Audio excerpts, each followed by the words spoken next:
Some people spend their entire lives afraid of death, thinking it's the worst thing that can happen to someone. I thought so too, until I discovered something much worse than dying. It's dying inside while continuing to breathe. It's having your soul shattered into 1,000 pieces while your body remains intact. It's discovering that the man you called a hero your whole life was actually the cruelest villain in your story. You know what's worse than death? When your best childhood memories become trauma triggers. When the lap that rocked you hides the hands that violated you. When your own flesh and blood, who should give their life for you, is exactly who takes away your life without killing you. And worst of all is when this happens on the day you're wearing a wedding dress, surrounded by flowers and smiles, thinking you're living the happiest moment of your existence. Because death, at least, has the decency to be final. But what I experienced that night in 1975 continues to kill me a little every day, even after almost 50 years. It's a death that has no funeral, no permitted mourning, no consolation. It's a death you carry in secret while smiling to the world, because how do you explain that you were murdered inside by the man everyone admired on the day everyone was celebrating your happiness? Good morning to everyone watching. My name is Eleanor Bernard, but here in rural Virginia, everyone knows me as Grandma Ellie. I'm 68 years old with some well-earned wrinkles that tell stories and a heart that's been through so much. Before I begin my story, tell me in the comments how many children and grandchildren you have. I love reading comments from fellow grandmas with beautiful families who fought and raised their children with grit and so much love. Let's fill this video with stories of mothers and grandmothers because that too is strength and inspiration. And look, if this story touches your heart, please leave a like full of affection. Subscribe to the channel to be part of this special community and hit the notification bell so you don't miss any videos. Each like, each subscription is a hug I receive from you, and that's what gives me strength to continue telling what many people prefer to hide. I was born right here in Whispering Pines, Virginia, in a simple house on Maple Street, at a time when the streets were still dirt roads and everyone knew everyone. My family wasn't rich, but we weren't needy either. My father, Herman, worked in the coal mine, and my mother, Olivia, took care of the house and us 5 children. But the one who really ran the family, who everyone respected and admired, was my paternal grandfather, Colonel Theodore Bernard. Oh, my grandfather. If you'd asked me back then who my hero was, I would have answered without hesitation, Colonel Theodore. He wasn't really military. He earned the title colonel because he was a prosperous landowner with property, cattle, and political influence. In Whispering Pines, his word was worth more than law. When he spoke, everyone listened. When he arrived at church on Sundays, people would stand to greet him. Politicians from the region would come to him for advice. To me, he was simply the most affectionate grandfather in the world. He always had candy in his pocket, always had a lap available, always had a story to tell. When I was little, he would sit me on his knee on the porch of the farmhouse and tell me about the old days, about how he had built everything with his own hands. His eyes would shine when he looked at me. "You're my favorite granddaughter, Ellie," he would always say, and I believed it completely. Colonel Theodore was a handsome man, even with his graying hair and wrinkles. Tall, strong, always well-dressed, with that trimmed mustache, he made a point of keeping impeccable. He had a firm, decisive voice that inspired respect and trust. In town, they said he was a fair, generous man who helped those in need. When someone was in trouble, it was he who arranged employment, who lent money, who solved problems. At home with the family, he was affectionate and protective. My grandmother, Constance, treated him like a king. My uncles and my mother always asked his opinion on everything. No important decision was made without consulting Colonel Theodore. Marriage, work, moving, buying a house. Everything went through him first. And with me, he had a special affection. From a young age, I was the apple of his eye. When I turned 15, he organized a beautiful party at the farm. When I finished high school, he gave me a gold necklace that had belonged to my great-grandmother.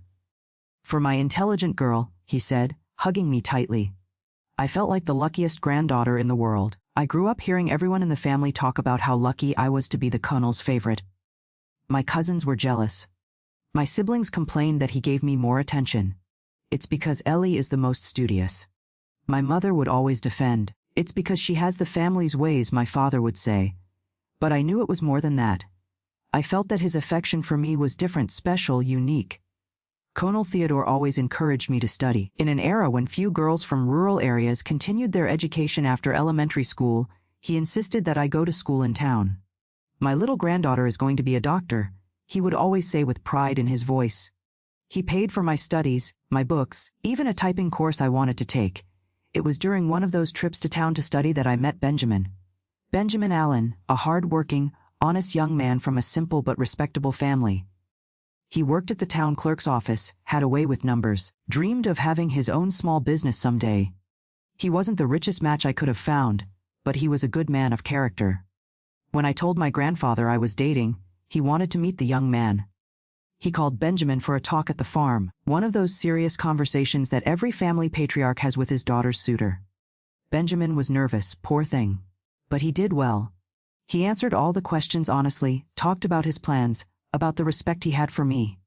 He's a good young man, the colonel told me afterward. Hard work, respectful, he has my blessing. I was on cloud 9. My grandfather's approval was all I needed to be sure that Benjamin was indeed the man of my life. The engagement lasted 2 years. 2 years of much planning because my grandfather wanted our wedding to be the event of the year in Whispering Pines. My favorite granddaughter deserves a celebration worthy of her, he would always say. And he really spared no effort. He hired the best band in the region, ordered sweets from the best bakers, had my dress made by a famous seamstress from the city. The farm looked beautiful for the wedding. My grandfather had a special stage built for the ceremony, decorated everything with flowers, illuminated the yard with colored lanterns. There was food for 300 people, drinks of the best quality, music until dawn. On the morning of my wedding, I woke up early at the farm where I had stayed the last few days to organize everything. My grandmother, Constance, helped me get ready. My mother, Olivia, cried with emotion. My aunts all talked at once about how beautiful I was. The dress was a white dream with delicate lace, a long train, and a veil that had belonged to my great-grandmother. I looked in the mirror and could hardly believe it was me. I looked like a princess from a fairy tale. "You look beautiful, my daughter," said my father Herman, when he came to get me. The colonel is emotional out there, can barely contain his tears.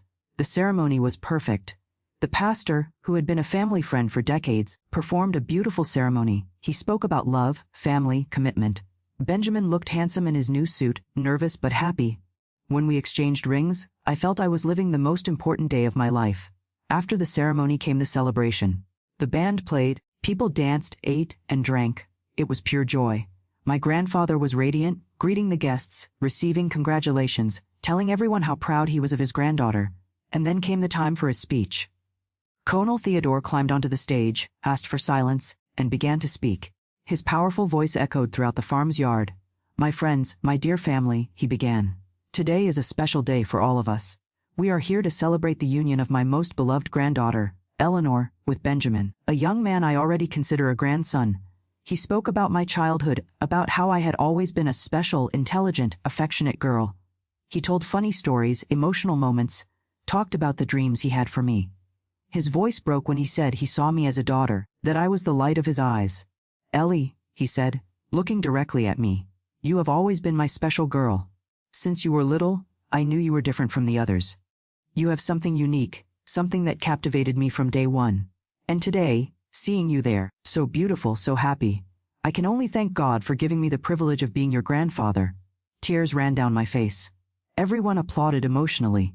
Even the toughest men in town had misty eyes. It was the most beautiful speech I had ever heard. At that moment, feeling loved, protected, surrounded by my family and the man who had just become my husband, I truly believed I was the luckiest granddaughter in the world. My grandfather's affection, that special love he had always shown for me, made me feel unique, chosen, blessed. Little did I know that behind those affectionate eyes, those sweet words, all that protection lurked intentions that an innocent girl like me could never have imagined. The man I loved and respected most in the world, who had organized the happiest day of my life, was about to turn it into the worst nightmare I had ever experienced. The party was at its peak when my grandfather came down from the stage after that beautiful speech. People were still commenting on his words about how moving it had been. I was dancing with my husband Benjamin when I felt a hand on my shoulder. "Ellie, my dear granddaughter," it was Colonel Theodore's voice. "Come here. I want to give you a special toast." I looked at him and saw he was carrying 2 glasses. The crystal sparkled under the colored lights of the lanterns. The golden liquid foamed delicately. "What's that, Grandpa?" I asked curiously. "It's French champagne," he said with that affectionate smile of his.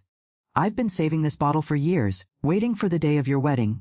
It's a toast just for the two of us before the party ends and you leave with your husband. My heart filled with tenderness. Even on my wedding day, he was still thinking of me in a special way. Benjamin smiled too, finding the gesture beautiful. Go ahead, honey, my husband said. It's a special moment between you two. I took the glass my grandfather offered me. It was cold, heavy, elegant. I had never had French champagne before.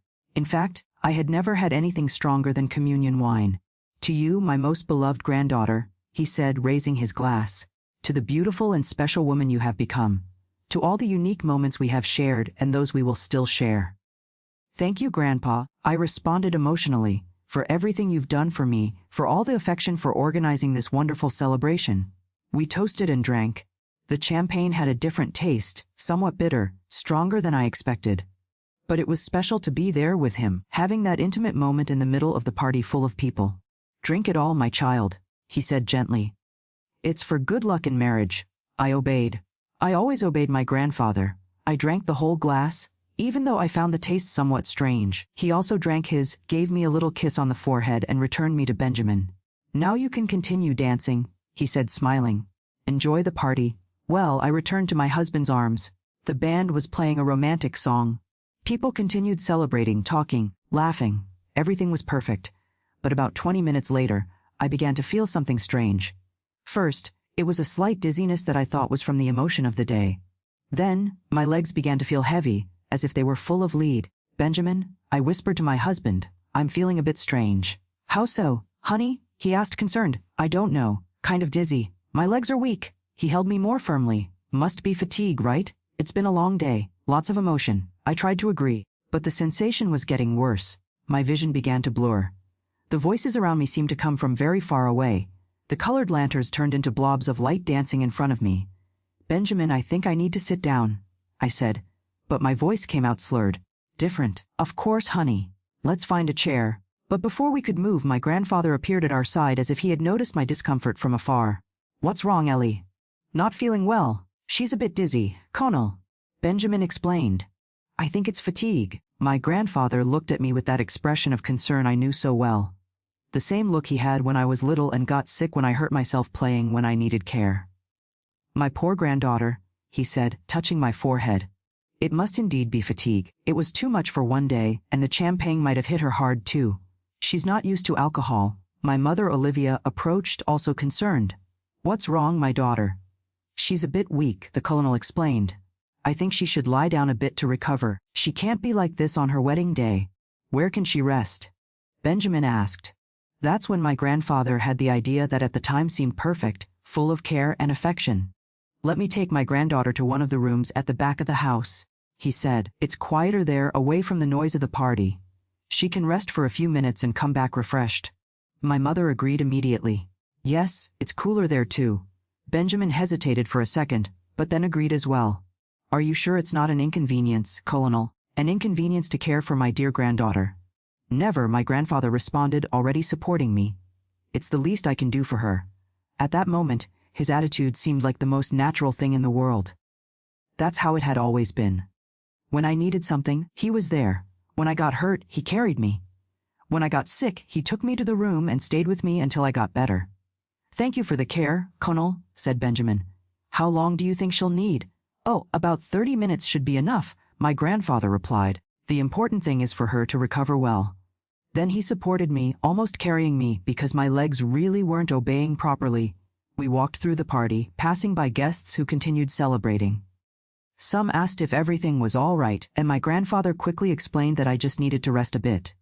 The walk to the house seemed eternal. Each step was an immense effort.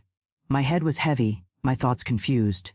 It was like being in a bad dream where everything happens in slow motion. Calm down, my granddaughter, my grandfather said softly as he supported me. We're almost there. You're going to lie down a bit and you'll be fine. We entered the big farmhouse. The back rooms were far from the main room, down a long corridor. It was the quietest part of the house, where the noise from the party really didn't reach. He took me to a room I knew well. It was where I always stayed when I spent time at the farm as a child. It had a large, comfortable bed with fragrant sheets that my grandmother always kept neatly arranged. Here, my child, he said, helping me sit on the edge of the bed. Lie down a bit and rest. I tried to lie down, but everything was spinning. It was as if the whole world was on a crazy Ferris wheel.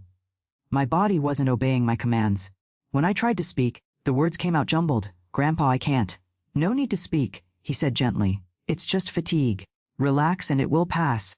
He helped me lie down properly on the bed, arranged the pillow under my head, pulled a light blanket to cover me, carrying gestures from a careful grandfather that I had seen 1,000 times before.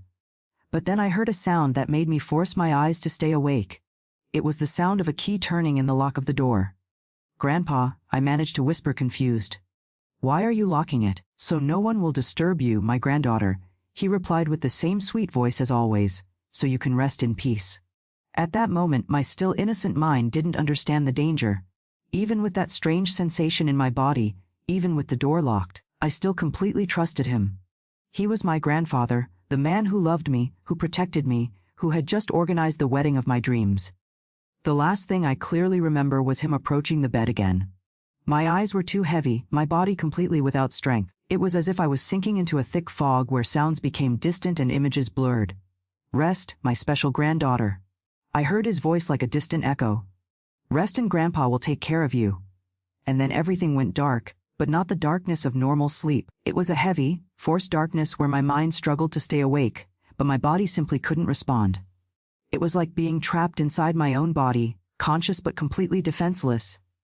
It was in this horrible state that I realized the champagne wasn't just champagne, that my grandfather's special care wasn't just care, that isolated room with the locked door wasn't just a place to rest. But it was too late to scream, too late to run, too late to ask for help. I was completely at the mercy of the man I trusted most in the world on the day that should have been the happiest of my life. The heavy darkness began to lighten slowly, like when you're coming out of anesthesia. First, the sounds returned, but they seemed to come from underwater. Then, the sensation of my own body on the bed, but it was as if I were just an observer, unable to move. My eyes opened, but everything was blurry. The room was in semi-darkness with only a beam of light entering through the half-open window. I tried to move my arms, but they didn't obey.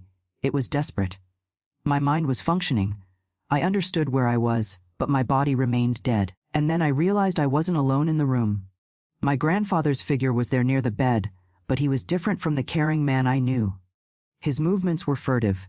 His hands trembled slightly. When our eyes met, I saw something in his eyes that I had never seen before, a strange, hungry gleam that made me feel a fear I didn't even know existed.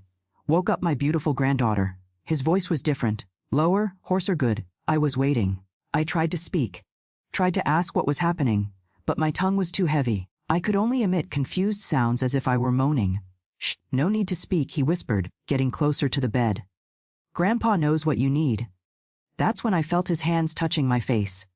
The touch that once brought me security now made me shiver with dread. His hands were different, more lingering, more invasive. I tried to move my head away, but I managed only a minimal movement. It was like being trapped in an invisible armor, aware of everything, but unable to react. "I've always been in love with you, Ellie," he whispered in my ear. "Since you were little. You're so special, so different from the other girls in the family." His words froze me inside. Those phrases that I always thought were affectionate from a grandfather, proud of his granddaughter, took on a completely new and disgusting meaning. "All these years I've waited," he continued, his hands now touching my arms. "Waited for you to grow up, become a woman, and today at your wedding, you're so beautiful." I tried to scream, but only a hoarse whisper came out. My entire body went into panic, but I couldn't move. It was the worst nightmare I could imagine, being completely vulnerable in the hands of the one I trusted most. He began to mess with my wedding dress. His hands, which had so often hugged me with a grandfather's affection, now violated my body with repugnant lust. "You can't imagine how many times I've dreamed of this moment," he murmured. "How many times I've looked at you growing up and imagined." Tears began to stream from my eyes. It was the only reaction my body could have, crying silently while the man I loved most in the world tore me apart inside. I tried to focus on the party outside. I could hear the distant music, the laughter, the voices of people who were celebrating my wedding. My husband was there, my family, my friends, all thinking I was just resting. "No one will suspect," he said as if reading my thoughts. "Everyone thinks Grandpa Theodore is a saint, a good man taking care of his sick granddaughter." His hands continued exploring my defenseless body. Each touch was a betrayal, a breach of trust that hurt more than any physical pain I had ever felt. "You were always my favorite. Do you know why?" he whispered. Because you're like your great-grandmother Mercedes. She was mine too, a long time ago. The revelation shocked me even more. My great-grandmother, the saintly woman everyone in the family revered. He had done this to her too. Ah, like Mercedes, he continued, lost in his own perverse memories. And now I have you, the same beauty, the same gentle way. I wanted to vomit, wanted to die, wanted the earth to swallow me. How had I been so blind? How had I never noticed that behind all that affection lurked such dirty intentions? His hands became bolder, more invasive. My wedding dress, that symbol of purity and joy, was being profaned by the man who should protect me from all harm. You'll like it, my granddaughter, he whispered. Grandpa knows how to please a woman. I tried to concentrate on other things, on my happy childhood, on playing in the yard on Sundays at church, anything to mentally escape from that horror. But then I heard a noise that made me strain all my muscles to pay attention. Footsteps approaching down the hallway. Ellie, it was Benjamin's voice. Ellie, honey, are you okay in there? My heart raced. My husband had come looking for me. I tried to scream, make any noise. But my voice still wasn't working properly. My grandfather froze for a second, then whispered in my ear, "Stay quiet. We don't want to ruin the party, do we?" The footsteps came closer. I heard Benjamin's voice again. "Closer now, Connell, are you in there? Is Ellie better?" My grandfather quickly moved away from me, fixed his clothes, ran his hand through his hair. In seconds, he was back to being the helpful grandpa as always. "Yes, my son," he responded, but didn't open the door. "She's resting, still a bit weak." "Can I see her?" Benjamin insisted. "Better not to wake her now," my grandfather responded. "She's sleeping deeply. Must be the effect of the champagne." There was a pause. I sensed that Benjamin was hesitating, probably wondering if he should insist or not. "Are you sure she's all right?" he asked again. "Of course, I'm taking care of her, aren't I?" Another pause. My heart was beating so hard I thought it would explode in my chest. It was my chance, perhaps the only one. With all the strength I could gather, I tried to make some noise, a moan, a movement, anything that would draw attention. And I succeeded. A tiny sound, almost imperceptible, but it came out of my throat. "What was that noise?" Benjamin asked, alert. "It must be her stirring in her sleep," my grandfather responded quickly. Normal, but Benjamin wasn't convinced. I heard him messing with the doorknob. "Why is it locked?" His tone changed. It became more suspicious. "So no one disturbs her," my grandfather explained. But I noticed nervousness in his voice for the first time. "I just want to see if my wife is okay," Benjamin insisted more firmly now. There was a moment of silent tension. Then I heard the key turning in the lock. "Of course, my son," my grandfather said, trying to sound casual. "Just don't make noise to wake her." The door opened slowly. The light from the hallway invaded the dim room. I saw my husband's silhouette in the doorway, looking inside. For a few seconds, he said nothing. He was trying to understand the scene. Me lying on the bed, apparently sleeping, my grandfather standing beside me. But then his eyes adjusted to the dimness, and he noticed details that he shouldn't have seen. My dress was disheveled in a way that made no sense if I was just sleeping. My hair was too messy. My tears still wet my face. "Ellie," he called worriedly, taking a step into the room. That's when I managed to emit another sound, clearer this time, a moan of desperation that carried all the horror I was experiencing. Benjamin looked at me more attentively and saw that my eyes were open but glassy, that I wasn't sleeping, but in some strange state. "What's going on here?" His voice became louder, harder. "Nothing, my son." My grandfather tried to stay calm. "She's just..." But Benjamin didn't let him finish. He took a few more steps into the room, got close to the bed, and that's when he saw everything. The state of my dress, the way I was lying, the terror in my eyes, the tears. And mainly he saw that my grandfather's clothes were disheveled too. "My God in heaven," he whispered, his voice trembling with shock and anger. "What have you done to her? It's not what you're thinking." My grandfather tried to explain, but his voice no longer had that firmness of always. "Ellie," Benjamin shouted, running to me. "Ellie, talk to me." I tried to respond, tried to move, but I was still trapped in that body that didn't obey me. I could only cry harder. That's when Benjamin understood everything. The strange drink, my grandfather's excessive care, the isolated room, the locked door, my altered state. The scream that came from his throat was one of pure pain, of animal rage, of someone who had just discovered that the person he trusted most had committed the worst possible crime against the one he loved most. "You wretched man." And then he threw himself on top of my grandfather with a fury I never imagined my gentle husband could have. The sound of bodies colliding echoed through the room. Benjamin, who had always been a calm, polite man, transformed into a beast. I had never seen so much anger in someone. He grabbed my grandfather by the collar of his shirt and threw him against the wall with a strength I didn't know he had. "You disgusting animal," he shouted as he punched Colonel Theodore's face. "How could you do this to her?" My grandfather, even being a strong man, was at a disadvantage. Benjamin's anger was of frightening intensity. He hit and shouted. And there I was on the bed, still unable to move properly, watching that scene that seemed straight out of a horror movie. "Stop, stop," my grandfather moaned, trying to protect himself from the punches. "You don't understand. It's not what it seems." Not what it seems. Benjamin's scream was so loud that surely the whole party heard. "I saw everything, you bastard. I saw what you were doing to my wife." The screams drew attention from outside. I began to hear voices approaching, footsteps running down the corridor. The confusion was spreading. "What's that noise?" I heard my father, Herman's voice. "Seems to be coming from the back rooms," said someone I couldn't identify. Benjamin continued beating my grandfather, who was now on the floor with his face bleeding. It was a horrible scene, but at the same time, I felt a strange satisfaction seeing that man being beaten after what he had done to me. "Come here, come see what this monster did," Benjamin shouted to those who were arriving. My father was the first to enter the room, followed by my uncles and some other people from the party. What they saw left them in total shock. Benjamin on top of Colonel Theodore, beating him like a madman. Me on the bed clearly altered, tears on my face, dressed disheveled. "Benjamin, what madness is this?" My father shouted, trying to understand the situation. "Madness." Benjamin turned to him, eyes injected with rage. "The madness is what this demon did to your daughter." "What are you talking about?" My Uncle Jack asked, confused. "He drugged Ellie, put something in her champagne," Benjamin shouted, gesturing furiously. "Brought her here, pretending he was going to take care of her, and abused my wife." The silence that fell on the room was deafening. Everyone looked at me, then at my grandfather fallen on the floor, then at each other, trying to process what they had just heard. "That's a lie," my grandfather shouted from the floor, spitting blood. "This boy has gone crazy. He's making things up."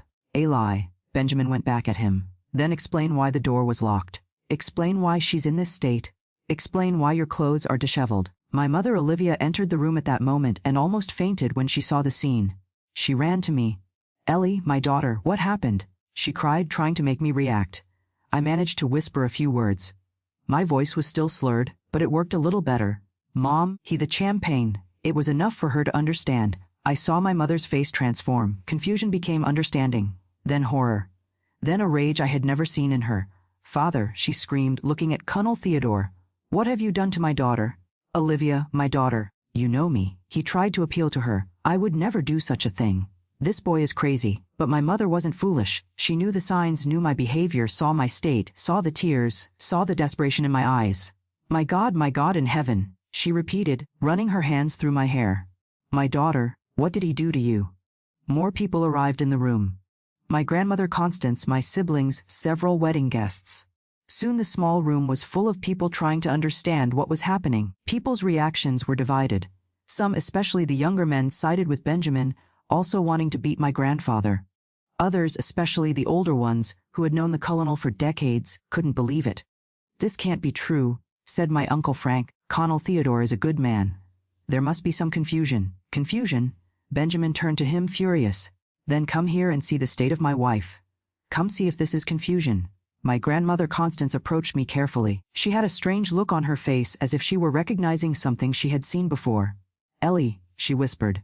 "Tell Grandma what happened." With much effort, I managed to form a few sentences.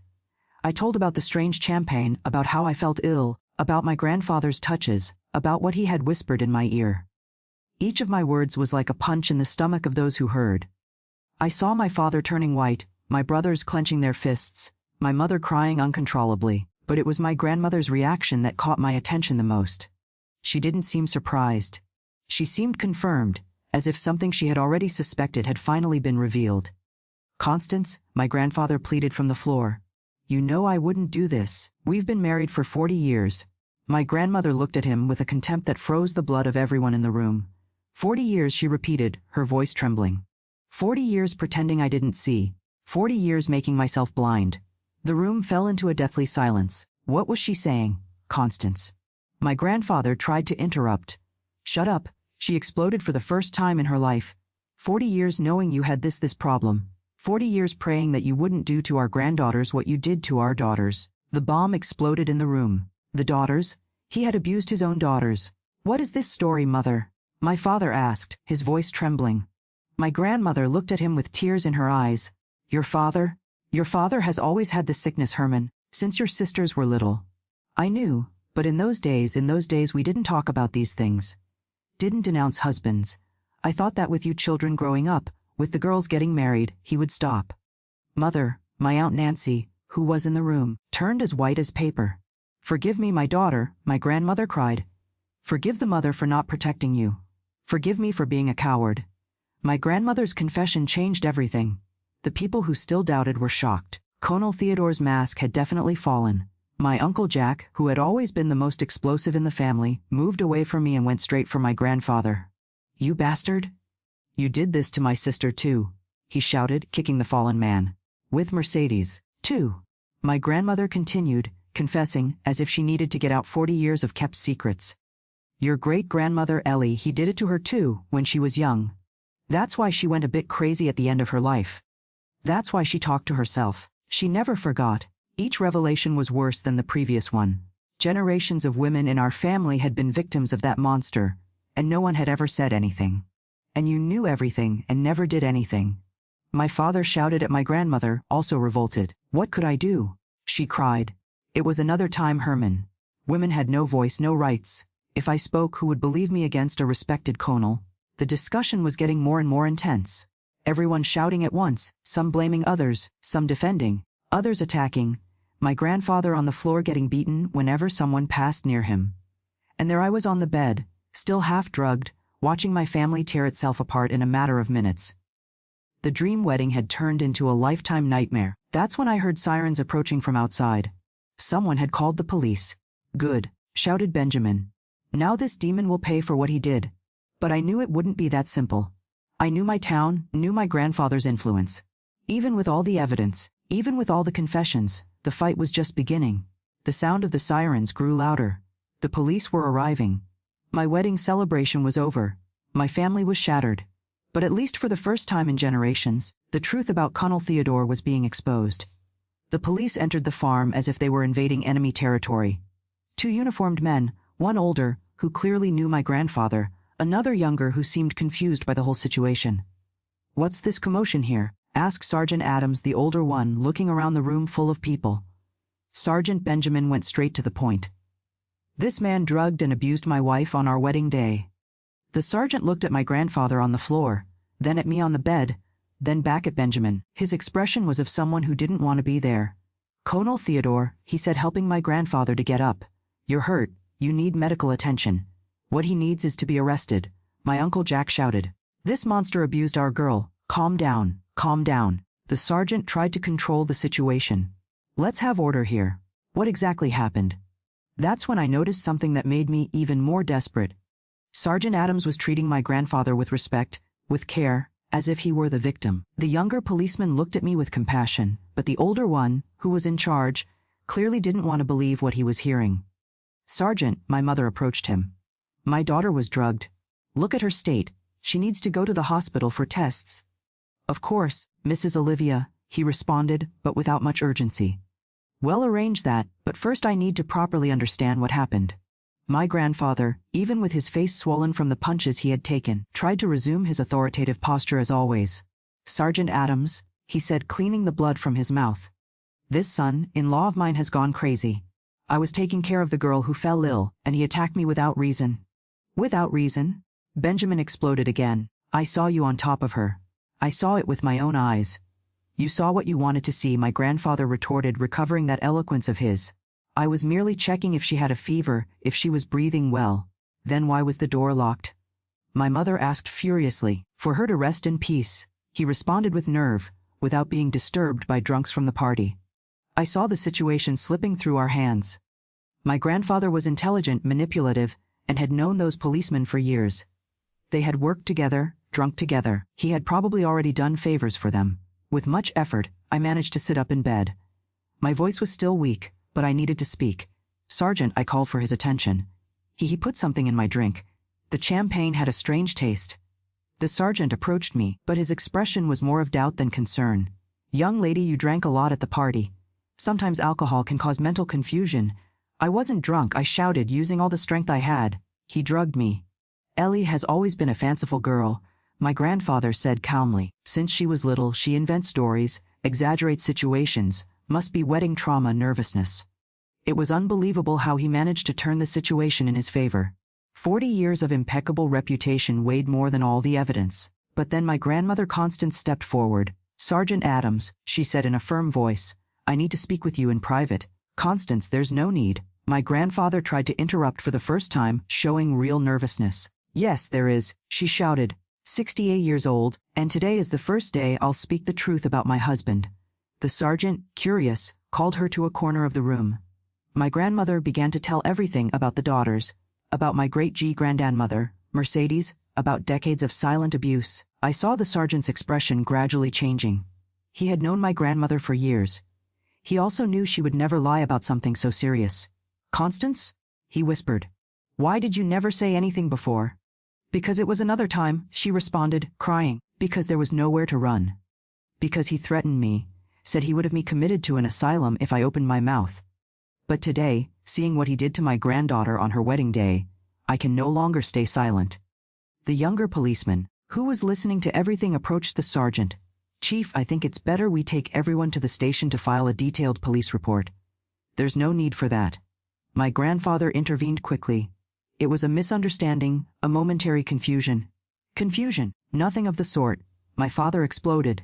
My daughter is going to have a forensic medical examination right now. That's when I noticed that my grandfather became really nervous. A forensic medical exam would show the drug in my blood. It would show evidence of the abuse. It was irrefutable proof. Herman. He tried to appeal to my father. You are my son. You've known me since you were born. Are you going to believe all this madness? My father looked at him with a mixture of pain and disappointment that broke the heart. Father, he said, his voice trembling, if what they're saying is true, you're not my father, you're a monster. At that moment, more people arrived at the farm. The town doctor that someone had called and the district attorney who lived nearby and heard the commotion. Dr. Wallace, the doctor, came straight to me. Ellie, how are you feeling? I told him about the symptoms. The sudden dizziness, the weakness, the loss of coordination, the preserved consciousness but the paralyzed body. I need to run some tests, he said. Seriously, this really seems like intoxication by some substance. The district attorney, Mr. Richards, was a younger man recently arrived in town who didn't have the political ties of the older policeman. What's the situation here? He asked, looking around. Benjamin was the one who explained everything from the strange champagne to the moment he found my grandfather abusing me. The DA listened to everything attentively, taking notes.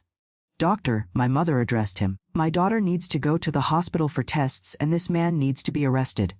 We'll follow all legal procedures, Mr. Richards responded. First, your daughter will be examined at the hospital.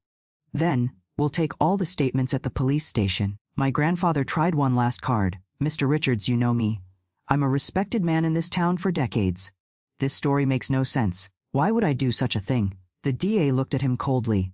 That's exactly what we're going to find out, Connell. Meanwhile, the wedding guests who were still at the farm began to leave. Some whispered among themselves, clearly shocked. Others seemed not to believe what they had witnessed. The news would spread through town like wildfire. By dawn, everyone in Whispering Pines would know that the respected Colonel Theodore had been accused of abusing his own granddaughter on her wedding day. They took me to the hospital in Bedford, the larger nearby city. Benjamin went with me, holding my hand during the entire journey. He didn't talk much, but I could feel the anger still boiling inside him. At the hospital they did all possible tests. They collected blood, performed a gynecological exam, photographed the bruises that had begun to appear on my body. Each procedure was one more humiliation, but I knew it was necessary. The nurse who attended to me was an older woman with a gentle look. My child, she said while collecting a blood sample. You're very brave to report this. Many women don't have that courage. I wasn't brave, I replied. I just got lucky that my husband found me in time. Even so, she insisted. Now you can help other women who went through the same thing.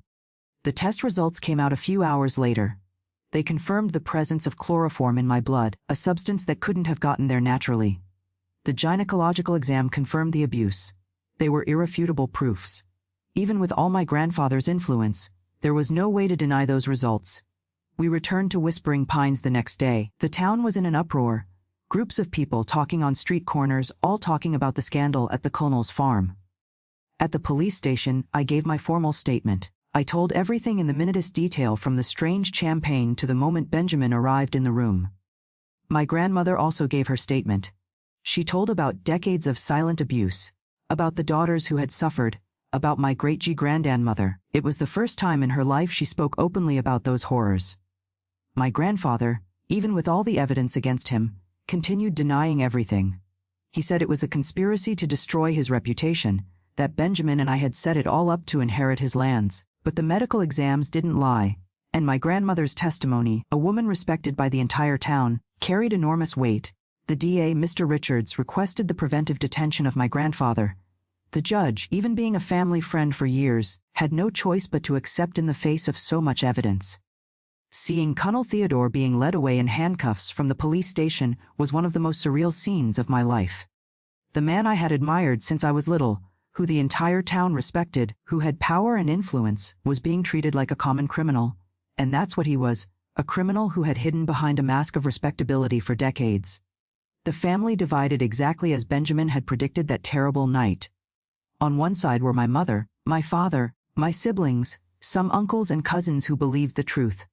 On the other were those who couldn't accept that the family patriarch was a monster. My grandmother Constance, for the first time in 40 years of marriage, made her own decision. She asked for legal separation. At 68 years of age, she decided to start life anew, away from the man who had made her a silent accomplice to so many abuses. The trial took months to happen. During that time, more victims appeared. Women from the town who had been abused by him when they were young, but had never had the courage to speak up. My grandfather's political influence tried to interfere with the process several times. Powerful attorneys were hired. Witnesses were pressured. They even tried to bribe the DA, but the truth was stronger than any influence. In the end, Colonel Theodore was sentenced to 20 years in prison for statutory rape, corruption of minors, and forming a gang to cover up sexual crimes. 20 years. At 74 years of age, he would probably die in prison. The sentence brought relief, but not peace. The trauma of what happened that night stayed with me for a long time. I had to do therapy, face nightmares, deal with distrust and fear. My marriage with Benjamin, which should have begun with joy, began with deep scars. But he gave me the greatest proof of love anyone can give.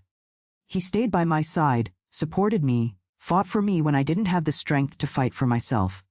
The town was never the same after the scandal. The colonel's reputation spread throughout the region. Whispering Pines ceased to be the quiet town where everyone knew each other, to become the place where the worst crime happened on what should have been the happiest day. But it also brought positive changes. Other women felt encouraged to report abuse. A support group was created in town. People began to talk more openly about domestic violence and sexual abuse. My story, as painful as it was, ended up serving to break decades of silence and protect other potential victims. The years that followed were of reconstruction. It wasn't easy. It wasn't quick, but slowly Benjamin and I managed to build a life together on the ruins of that terrible night. We moved from Whispering Pines 2 years after the trial. The town was too small, the wounds still too open. Everyone knew our story, and as much solidarity as some people showed, there were also those who looked at us with morbid curiosity, or even with distrust. We went to Richmond, where Benjamin got a job at an accounting firm, and I could start over away from judging looks. In the capital, we were just another young couple trying to build a future. The first year in Richmond was difficult. I had constant nightmares, panic attacks when I saw men who reminded me of my grandfather. Any unexpected touch, even from my own husband, made me tremble. Benjamin had infinite patience with me. He never pressured me, never got irritated with my crisis. He always reminded me that there was time, that we would go at my pace. "Ellie," he would always say when he saw me entering one of these crises, "you're no longer that defenseless girl. You're a strong woman who had the courage to face a monster, and I'll always be here by your side." Therapy helped me a lot. Dr. Martin, the psychologist I began to see in Richmond, taught me techniques to deal with trauma, to separate the past from the present. It was 2 years of weekly sessions until I managed to sleep a whole night without waking up sweating. In 1978, 3 years after that fateful wedding, our first child, John Benjamin, was born. Holding that baby in my arms was an indescribable sensation. For the first time since the night of the abuse, I felt there was something pure, something good, something worthwhile in life. Benjamin cried when he saw his son for the first time. "Look at that," he whispered. "Our family is growing. Something good was born from our pain. John was a calm, smiling baby who brought joy to our home. Taking care of him gave me purpose, made me focus on the future instead of remaining a prisoner of the past. 2 years later came Mary Elizabeth, a smart, talkative girl who completed our family. As the years passed, the wounds healed. They didn't completely disappear. Traumas like that never completely disappear, but they became more bearable. I learned to live with them, to not let them control my life. In 1982, I received news by mail that deeply shook me. My grandfather, Colonel Theodore, had died in prison, heart attack at 81 years. 7 years after the conviction, he had finally paid his debt with his life. When I read the letter, I felt a strange mixture of relief and sadness. Relief because that monster could never hurt anyone again. Sadness for the memory of the man I thought he was when I was a child before discovering his true face. "How are you feeling?" Benjamin asked when I showed him the letter. "Free," I responded after thinking a while. "For the first time in years, I feel completely free." We didn't go to the funeral. My grandmother Constance, who had moved to Bedford and rebuilt her life at 70, didn't go either. "He died to me a long time ago," she said when I sought her to talk about his death. The 80s were tranquil for our family. Benjamin prospered at the company. I dedicated myself to raising the children and later returned to study. I had always wanted to be a teacher, and at 35 I finally realized that dream. Teaching brought me enormous satisfaction. Working with children allowed me to do something positive to contribute to forming better people, and in a way to always be alert to signs of abuse in the school children was my way of preventing others from going through what I went through. During my career as a teacher, I identified at least 5 cases of child abuse and managed to help those children. It was painful to relive my own story with each case, but knowing I could make a difference in their lives compensated for any suffering. John grew up and became a lawyer, specializing in family law. "I want to help families that went through situations like ours," he would always say. Mary Elizabeth became a pediatrician. "I want to take care of children, protect the little ones," was her answer when asked about her professional choice. Both always knew the family history but in a way adapted to their age. As they grew, I told them more details, always emphasizing that we managed to overcome, that we built a good life despite the initial trauma. "Mom," John said to me one day when he was already a grown man, "you are the strongest person I know. What happened was horrible, but the way you dealt with it, how you raised us, how you helped other people, that's inspiring." In 2008, when I retired from school at 52, I decided to do something I had been planning for a long time. I opened a support group for women victims of sexual violence in Richmond. New Beginnings, as we called it, met every Thursday in a small room provided by the neighborhood church. At the beginning, we were just 5 women, me who facilitated the group and 4 participants, all with different stories, but with the common pain of having been violated by people they trusted. With time, the group grew. We came to have 20 women participating regularly. During the 15 years I coordinated New Beginnings, I helped more than 200 women rebuild their lives after sexual traumas. There were stories of daughters abused by fathers, wives raped by husbands, girls violated by relatives. Each story hurt as if it were mine, but also gave me strength to continue. Mrs. Ellie, one of the participants, told me once, "You saved my life. If it weren't for this group, I wouldn't have made it." Comments like that made me feel that my pain had served for something greater, that my trauma had transformed into a tool to help other people. Benjamin supported me in everything. When I arrived home, emotionally exhausted after the groups, he was always there with a hot tea and a welcoming hug. "You're doing beautiful work, love," he would always say. Transforming pain into healing. In 2010, at 67, I decided to stop coordinating the group. I was tired and felt I had given my contribution. I passed the coordination to a younger psychologist who had participated in the group as a volunteer for years. That's when I began to think more seriously about telling my story publicly. For decades, I had helped women individually or in small groups. But what if I could reach more people? What if my story could reach thousands of people through the internet? My grandchildren, John's and Mary Elizabeth's children, always encouraged me to do this. Grandma Julia, my oldest granddaughter, would say, "Your story can help a lot of people. You need to tell it to the world." It took me a few more years to decide. It was hard to expose like that to strangers, the most painful part of my life. But at 68, I finally found the courage. I started by making some simple videos telling pieces of my story. The response was immediate and moving. Women from all over America began to write to me telling their own experiences, thanking me for giving voice to what they felt. Mrs. Ellie, wrote a young woman from Chicago. I never managed to tell anyone that my uncle abused me when I was a child. Hearing your story, I finally had the courage to seek help. Messages like that arrived every day. I realized that even decades after that horrible night, I could still make a difference in people's lives. Benjamin, who is already 75, helped me with the videos. Now that we're old, we can use our experience to help the younger ones, he would say, smiling. Unfortunately, in 2020, my Benjamin passed away. Diabetes that became complicated during the pandemic. It was 45 years of marriage, 45 years of companionship, of love, of overcoming together. He left me at 74 and I found myself alone for the first time in almost half a century. The pain of the loss was immense. That man had been my foundation, my safe harbor, my proof that there was still goodness in the world after all the evil I had experienced. But even in pain, I remembered the words he always said to me. Ellie, you are stronger than you think. You survived the worst. You can survive anything. It was thinking of these words that I decided to continue telling my story, now also in his name. Because Benjamin was a fundamental part of my healing, of my reconstruction, it was only fair that he also be remembered as the hero he was. Today, at 68, I live alone in a simple house in Richmond, surrounded by the affection of my children and grandchildren. I have a quiet life, but one full of purpose. Every day I receive messages from women who were inspired by my story to report abuse, to restart their lives, to not give up.